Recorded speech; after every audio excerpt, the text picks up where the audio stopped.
Okay, hello everyone. This is Drunertos Tarvocnos, and I'm presenting on Bardobessus or Bardic Custom today. So this presentation is going to cover the historic role of the Bardoi. It's going to look at primary sources and secondary sources to do this. Then I'll also look at the modern role of the Bardoi and the Bardos, and how they're going to fulfill these roles. My two goals of the presentation are to introduce Bardobessus and hopefully offer some novel findings and get people excited and involved. So how have I researched this? First off, the etymology of bard or bardos, some primary sources, secondary sources, which are mainly Indo-European comparative studies, and then I synthesize it all together to create something new. So the etymology of bardos means praise poet or praise maker. It comes from the Indo-European word there, meaning praise maker. So with our primary sources, we're looking at Greek and Roman written evidence, some archaeological evidence and inscriptions, and this is always our first port of call and lays the foundation of our research and analysis. So first off is Diodorus Siculus with his Bibliotheca Historica. He says, among them are also to be found lyric poets whom they call bards. These men sing to the accompaniment of instruments, which are like lyres, and their songs may be either of praise or of obloquy. Nor is it only in the exigencies of peace, but in their wars as well, that they obey, before all others, these men and their chanting poets. And such obedience is observed not only by their friends, but also by their enemies. Many times, for instance, when two armies approach each other in battle, with swords drawn and spears thrust forward, these men step forth between them and cause them to cease, as though having cast a spell over certain kinds of wild beasts. In this way, even among the wildest barbarians, does passion give place before wisdom, and Ares stands in awe of the muses. Then we have Amanius Marcellinus in the Rerum Juscarum. Throughout these regions, men gradually grew civilized, and the study of liberal arts flourished, initiated by the bards, the Euphages, and the Druids. Now, the bards sang to the sweet strains of the lyre the valorous deeds of famous men composed in heroic verse. Marcus Aeneas Lucanus, or just Lucas, in the Pharsalia, and you, ye bards, whose martial lays send down to distant times the fame of valorous deeds in battle done, pour forth in safety more abundant song. Athenaeus in the De Phenosis, he quotes Posidonius of Apama, and he says, the Celts, even when they make war, take about with them companions to dine with them, whom they call parasites. And these men celebrate their praises before large companies assembled together, and also to private individuals who are willing to listen to them. They also have a description of people called bards, who make the music, and these are poets, who recite their praises with songs. Strabo in his geography. Amongst the Gauls, there are generally three divisions of men especially reverenced: the bards, the vates, and the druids. The bards composed and chanted hymns. Here we have one of the most important archaeological findings relating to bards in Gaul, which is the Bard of Paul, found in modern-day Brittany. It's dated to the 2nd century BC and was found in an aristocratic compound along with other ancestral portraits, and was likely evidence of ancestral worship. This family was also possibly a bardic family, as bards were a hereditary career. And also the fact that it was found in an aristocratic family points to the high place of Bardoi in Polish society. So for our secondary sources, Our main focus is M.L. West's Indo-European Poetry and Myth and Watkins' How to Kill a Dragon, as these are the premier texts in Indo-European poetics and myth. Um, Secondary sources help to give us a professional view and understanding of the primary sources and give us some extra stuff to analyze. So first up, How to Kill a Dragon by Watkins. He looks at um, every Indo-European poetic source effectively. There's very few Gaulish sources, but the comparative method is very effective in finding a shared IE formula for poetics, which he argues expresses the serpent dragon slaying myth.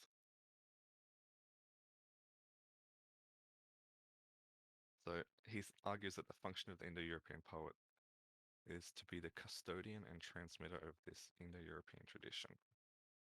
They do this by remembering and recalling knowledge, which is done for the explicit purpose of maintaining cosmic truth, combating chaos, and fighting entropy. They also cultivate a reciprocal relationship with their patron, be they mortal or immortal, and they know the genealogies and histories of their society.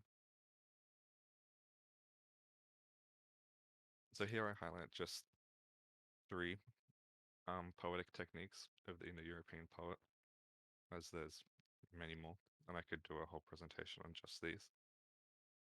The first is of ring composition, which is ending a poem or a section of a poem with a similar phrase or word that started the poem. So this isolates parts of the poem within itself, or is used to end the poem. It's also a form of mnemonics, as all of these techniques are. So an example of ring composition would be beginning a poem with "the red robin said" and ending with "so said the red robin." The next is Apartheid noun phrases, which are two-part noun phrases. And these noun phrases are either accentuating what the poet is trying to argue, or they're giving a phrase that tells you another word. So for example, horses of the sea means ship, but safe and sound, true and not false, are just emphasizing, the safeness and the trueness of what's being said. And the next one we'll look at is echo, which is using a pair of words linked by a strong phonetic figure. Again, this is to call attention to the words being used, expressing the relationship, and is also a mnemonic device. So an example of this is fast water falling, with the fa being the strong phonetic figure. The next text is Indo-European Poetry and Myth by M.L. West. He gives the history of the Indo-European as a hereditary profession which required years of teaching. In some cases, it took 20, 30 years of teaching. They had a reciprocal patron relationship, with some master poets being equivalent to kings in standing. Poetry is a way to recall, which comes from the Indo-European root word men, which means to think of, to call to mind. Poetry is often conceived of as being constructed or made, also as being weaved or being carved and fashioned like wood through carpentry in Indo-European poetics. And poems and songs are often seen as ships of songs or chariots of songs, and they would help the reader and listener take off and travel and fly to these distant places or distant pasts.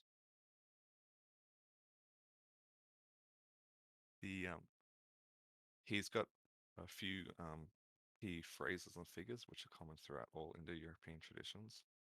The first are Kennings, which anyone who's familiar with Germanic stuff would find these very common.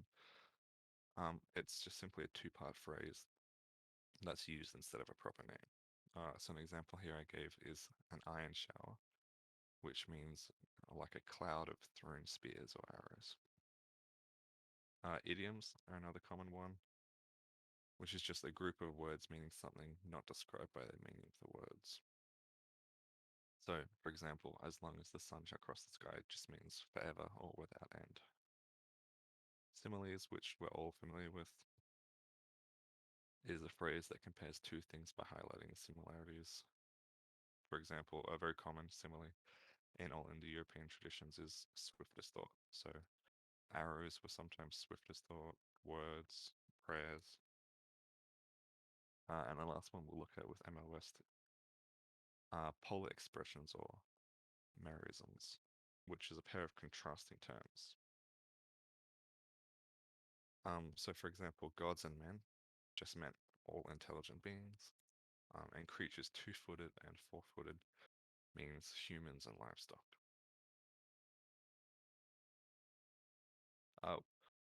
One of the key journal articles I looked at was Stifter 2016. It's one of the only articles that analyzes Ghoulish texts as metrical texts. And then looking at it, they describe all Celtic traditions describing poetry as being breathed into individuals, whether it's the words or the inspiration. And within Gaulish texts, they found that alliterative pairs were extremely common and usually followed a trochaic or daclectic dimeter. End rhyme was a common technique, and verses were often octosyllabic, which means 8 syllables, or hepto, or hexasyllabic, so 7 or 6 syllables. So synthesizing all of this shows that the Bardoi had a high status in society, with an emphasis on a strong patron relationship to a lord. Their high status was due to the important role they served in society, which was to maintain the cosmic order of truth and fight against entropy. It was often a family profession. They gave praise through poems that were often sang with accompanying lyre, and they would also give insult through the same way. The lyre may have also come to Gaul from Greece, from the early trading in about 600 BC, and could also be indicative of other cultural learns, which isn't to say that the lyre was just the Greek lyre. They would have made it their own. And certain metrical tools were used by the Gauls, and it gives us an idea of how to reconstruct different poetic forms. So I've had a go at reconstructing a poetic form, which I've called brick 2, which is a Gaulish word for octosyllabic meter, but also for spell and incantation. So it uses alliteration and trochaic and daclectic meters. The octosyllabic meter again just means that each line is made up of 8 syllables. Alliteration is the occurrence of the same letter or sound at the beginning of or adjacent to closely connected words. So for example, silly sausage, the s. Then trochaic is a stressed syllable followed by an unstressed syllable. Or you could describe that as a long and a short syllable. And daclectic is one stressed syllable followed by 2 unstressed, or 1 long and 2 short. So this is just a short example. Huntress under the starry sky, swift shooting, faster than thought, seeking scoundrel sacrifices. So each of these lines has 8 syllables. There's alliteration with daclectic and trochaic meters there. And one thing that we need if we want to reconstruct Bardobessus is a Gaulish terminology. So here are just 4 words that I've come up with, or I've stolen from the dictionary. The first is commenmen, which is to remember or to recall, which comes from the root men, meaning to remember. Rectus, law, rule and straightness, which comes from that Indo-European word, which means to straighten. Brick 2, which is octosyllabic meter, or incantation spell, and dugna is poem. So a bardoi commends to maintain rectus through the use of brixtu and dugna, which means that they remember and they recall to maintain the cosmic order and cosmic truth through the use of octosyllabic meters, incantations, and poems. So who can we look to for inspiration? There's a lot of Daewoi whose poetry would be under the purview of. For example, Ogmius, he's the Daewoi of eloquence, of spoken word, and power of writing. Lugus is the Daewoi of crafts and skills, and also potentially poetry. Brixter is potentially a Daewoi of magic, but her name also relates to Brictu, which is the octosyllabic meter, so she possibly has something to do with writing and the power of words. Varanus is the Daewoi of thunder and cosmic order, and as the Bardo's role is to maintain cosmic order, Taranis would likely be a very appropriate patron deity. And we also know that the Gauls worshipped Apollo and the Muses, and have their obvious associations with poetry. And it's interesting to note that the Muse's name actually comes from the same root, Indo-European root, men, to remember or to recall. So, just reiterating, what are the roles of Bardoi? And that is to maintain the cosmic truth and law, or rectus, by fighting entropy through remembering, commendment. They will achieve this through poetry and myth, as well as also doing praise poetry for the Daewoi, creating new stories and myths to elucidate the natures of Daewoi for other Galatis, knowing and teaching the history of the Seneglatis and Nuva Glatis, or the old Glatis and the new. And they also have to archive knowledge, both creative and objective, so that any of these things that we create are not lost. And they also should be learning and transmitting Gaulish. So when is this going to happen? As a lot of you will know, Brennus is leading the creation of the Drunertos, which he says within 7 years will be complete. So in his inscription here, the serpent cradles and warms these eggs, and each of these eggs represents one custom within Drunertos, with Bardobessus being one of those. Brennus has said himself that Bardobessus may be one of the first to hatch, as law and poems, prayers and hymns are going to be vital for the Drunertos and Bardobessus as a whole. So everyone should go out there and start writing stuff. So this is also a call to arms. This presentation, this is going to be a long journey. It's going to be a lot of work, but this community is extremely supportive, and it's going to be really worthwhile for any of the individuals that undertake it and for us as a whole. So if anyone wants to get started, send myself or Brennus a message, and we can start making stuff. So what to look forward to in this space? Shortly after the presentation, I'll just be writing an intro article, which is effectively a written recap of the presentation. I'll be having a much more in-depth article on the poetic devices, as I've, in this presentation, only scratched the surface. And I'll write a longer poem or a few poems that serve as an example for these poetic devices. An article further detailing different Bardobessus terminology and how these will be used and integrated. And an article exploring the roles of Bardo more explicitly. And if people are interested, we could start running some poetry or myth writing workshops where we all come in with some written works and we help critique and reconstruct these. So that's the bibliography.